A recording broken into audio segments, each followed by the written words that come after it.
ቅንጦት እግር አውጥቶ ሲራመድ ምን እንደሚመስል ላሳያችሁ። እኚህን ግለሰብ ነው የሚመስለው። እጅግ በጣም ታዋቂ ናቸው። የቦርኒዮ ሱልጣን ሐሰን አልቦልኬ ማለት ነው።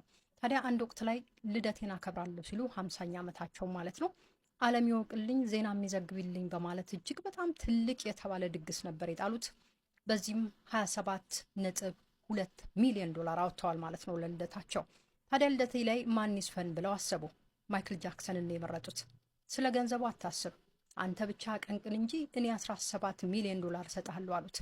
እሱም መጣ። 2 ሰዓት ብቻ ቀንቅኖ 17 ሚሊዮን ዶላር ይዞ ሄደ ማለት ነው። ከዛ በኋላ 3000 የሚሆኑ ታላላቅ የተባሉ ዝነኞችን፣ ታዋቂ ሰዎችን፣ መንግስታትን ምናምን ጋበዟቸው ማለት ነው እዛ ልደት ላይ። በነገራችሁ ላይ 2 ሳምንት የቆየ የተንዛዛ እጅግ በጣም ቅንጡ የሆነ ልደት ነው የደገሱት።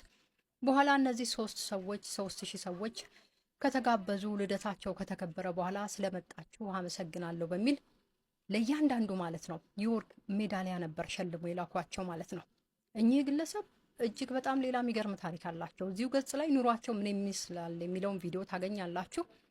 እንግዲህ አልቦልኬ ዝም ብሎ አይደለም ህይወታቸው።